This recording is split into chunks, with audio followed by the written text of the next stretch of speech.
I'm quoting him verbatim because I was there. ICT director cannot log into their own server.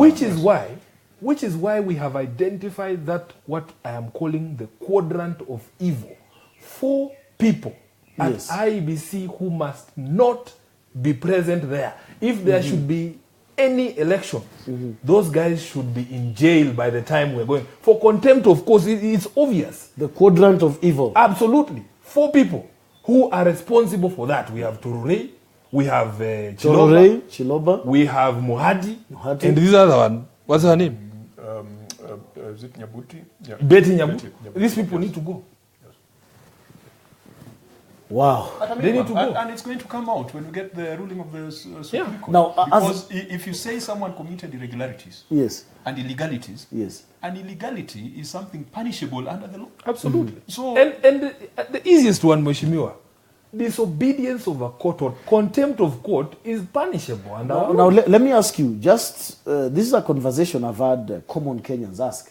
If it was so, and this is the highest court, don't you think it would have been prudent for the same court to say, look, as we are making a determination on this, we are cognizant of the fact that you did not obey our court order, and for that matter, so-and-so, so-and-so, so-and-so, I mean, you're being prosecuted. Why didn't the court go to that level? You see, we are waiting for it. And if the court will not do its remote or on its own motion, we as petitioners can actually commence proceedings for contempt. I mean, there's nothing stops us from doing this. But they have to be accountable to Kenyans. Because you see, what we are fighting in this country is impunity. When you talk about rule of law, the very essence of the rule of law is obedience of court orders. You see, I saw some Jubilee people yesterday on some local station saying, oh, the president has chosen to comply with the order. He doesn't have a choice. A court order is not something you say, this one, you have to comply. Yeah, what is the alternative? When you are telling us, I am being nice by obeying it, what is the alternative? Anarchy. Yeah, I mean, there was that remark that had it not been that he's peace-loving, I mean, there would have been ... I mean, undefined consequences. That is what we call nonsense on stilts. You do not have an option of option A obeying, option B disobeying. That is what the rule of law means. Mheshimiwa Kajwang, before I get you two quick comments, George Onduko, the good conversation from 2 learned friends. We need more of this, please. Thank you for that. I mean, comments are coming in so many. Joseph Mugambi, why abuse the president that he is drunk? Well, I don't know if anybody... it's not an insult. It's a state of affairs. I mean, surely, we said that conduct is inconsistent with a person who is sober. We have seen Uhuru speaking on many occasions, so we know when he's straight up, and even Brother Atwoli has said this thing. Beatrice Johannes, add 2 votes for Sifuna here. I support Sifuna. Mheshimiwa Kajwang, the transmission systems from the Kim's devices, because it appears this election actually was flawed from the transmission point of the result. What really happened, or what ought to have happened? A lot of things went wrong. One, Muhando was killed. And Muhando was super user. Musando. Yes. Musando. Yes. Musando was super user in the IBC environment. What does a super user? A super user means that he's got the administrator password and that he's got access to all the devices and databases and software in the organization. We want to believe, even though the police keeps telling us that they are still turning stones, we want to believe that Musando was killed so that his administrator credentials could be taken away from him. On election day, these devices did not fail at the point of identification. That worked well. The presiding officers, in some cases, transmitted the image and the text that was supposed to be transmitted. But what happened is that there was someone sitting in a server room connected to IEBC. When a form comes from Waondo Primary School, which is my polling station, they delete that form and substitute it with another form.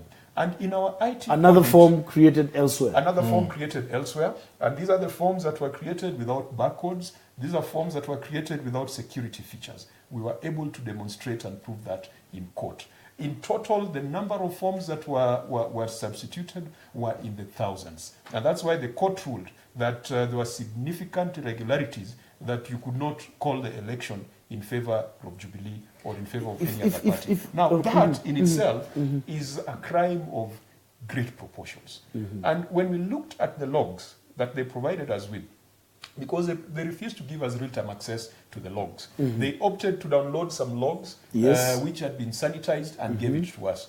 We were still able to glean from those logs that there were certain users, and I remember one particular user called D. Chirchir, who logged into the server, who logged into the FTP server, who carried out certain operations of deletion and upload of forms, yet D. Chirchir was not a user in the IEBC. So in this case, how will Chirchir access the server if he's not a user, meaning he doesn't have a password? Would he be using somebody else's password? No, the criminals at IEBC, the people we are saying belong in jail, are the ones who left the back door open for all these operatives to come in and do whatever it is they're doing. That's what we are saying. Those people need to go to jail. And that's why they had to kill Msando, because it was Msando's password that could provide that kind of access. You know, we keep thinking of hacking as an attack by Russians sitting in St. Petersburg. With some very serious weaponry. Yeah. Is you just need some D. Chirchir who has been given a room within the IEBC and has been given access, has been given some backdoor to do his things. A central point of our case was that IEBC systems were hacked. And when we looked at the logs, we could see unauthorized access and unauthorized operations in the IEBC systems. Now, if what you're saying is to be truth and absolute truth, as you lawyers put it, it means then the collaborative persons must be very high up in the hierarchy of IEBC. I don't see how an ordinary IT officer would allow this to happen. It has to be really high up in the hierarchy. I don't think it gets higher up than Ezra Chiloba. That's why you've seen he's on the one on the list. We have not put on that list some random presiding officer in Karatina. No. We have identified the people with the greatest responsibility, and that is why you see that list as Ezra Chiloba. And that's why you see the ICT director. The ICT director is high up there. Now that they have announced the date, and I remember some politicians were calling out for the date to be announced very quickly. 26th of October is roughly 2 months from now, so to speak. Is there time to reconstitute? I mean, what's the process of getting rid of Chiloba, for example? Getting rid of Chiloba is not a constitutional office bearer. Getting rid of him is at the discretion of the commission, because he can be dismissed on issues of incompetence, gross misconduct, or physical or mental infirmity. Absolutely. There are clear grounds. Chiloba can be suspended at 8 in the morning if the commission so wishes. The ICT director can be suspended at 8 in the morning if the commission so wishes, and if it is supported by the ruling of the Supreme Court. But Uhuru has said, and even yesterday the deputy president did say, that we are going to elections with that IEBC. But here, emphatically. But here is what you need to understand. You see, even during the agitation for a new commission, there was the debate on what constitutes the commission. I remember we argued very strenuously that the commission is the commissioners. At that particular point, Kina Chiloba and his cohorts were proceeding as if they were the commissioners of the IEBC, including issuing tenders. And we protested at that particular point. And at that time, they were telling us that the commission can continue without even in the absence of commissioners. I mean, so right now, nobody is saying get rid of the commissioners. So we are not saying get rid of the commission. We are saying we have identified thugs in the secretariat who need to go to jail in addition to being fired. I mean, and if today perhaps the commission decides to get rid of the individuals you're mentioning, do they just go home? Because I remember the commissioners, Kinaisa Kazan, they went home with huge packs. No, that's what I'm saying. It was a very rosy send-off. The distinction between the commissioners and the secretariat, you need to understand that Ezra Chiloba is a regular employee of IEBC. He's like a sweeper there. you can dismiss an employee summarily for gross misconduct, as Mheshimiwa has talked about. If he has a grievance as to whether there was gross misconduct, he can go to the Employment and Labor Relations Court and pursue his case there. But we are saying a case has been made out for gross misconduct. There is no greater gross misconduct than disobedience of a court order. Yes. And Bagi, IBC is bigger than Chiloba. Yes. It is bigger than the 4 people that we have mentioned. As I told you, IBC has got thousands and thousands of people who are pushing in the background to make sure that we've got an election. And also look at it this way. How much did it cost us to stage this election? The last one, the IBC had a budget of close to 40 billion shillings. 40 billion shillings? We have to do another election because of the carelessness of a few people. And nurses are on strike. Yeah. Doctors we could have used that money to paid. sort doctors, teachers, Thank you, Mush. all And combined. What greater burden or stupidity could there be for us to go back into elections with people who have cost us so much? You know, Mheshimiwa brings up a very interesting perspective. And there's also another side to it. You can imagine the effort of all the over thousands of employees of IBC Yes. who have to do it over again because their job was frustrated and impeached by a few guys sitting somewhere in an office. I mean, surely.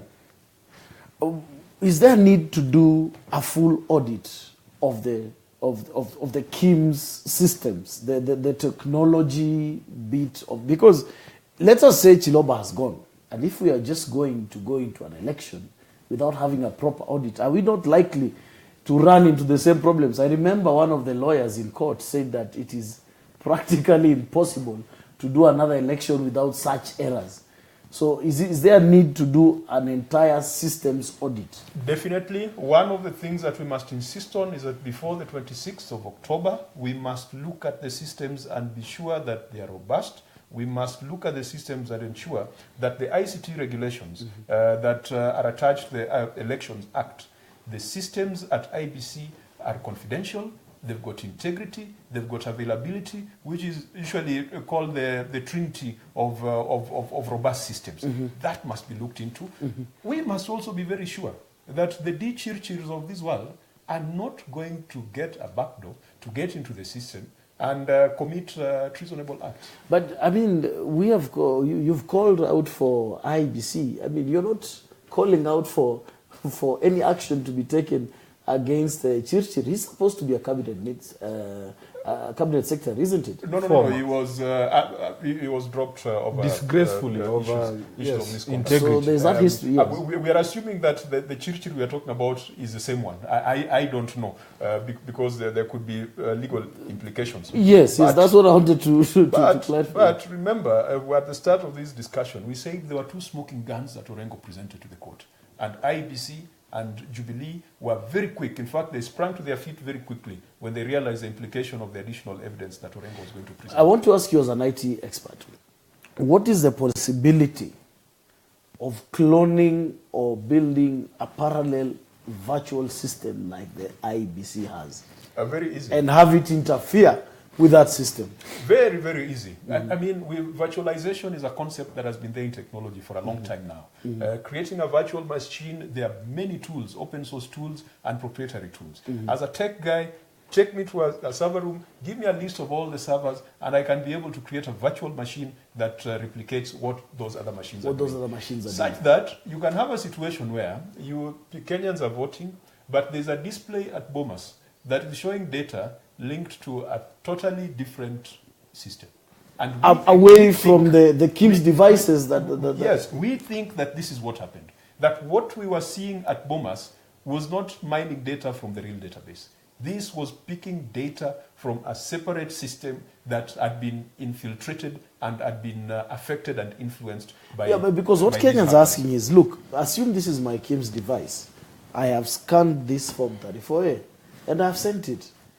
So what's the big deal after that? Yes, it hits the server, lands into a folder, and then someone deletes it and uploads another form, which is coming from this other virtual... Yes. Guys were sitting in River Road and all sorts of places. Absolutely. Filling forms. And you know, filling forms there were 2 specific orders of a court that they vehemently refused to comply with. Number 1, there was an order of the court that they supply the petitioner with the GPS data of all the KM's kits that were used in this particular election, so that you could be able to say that where, for instance,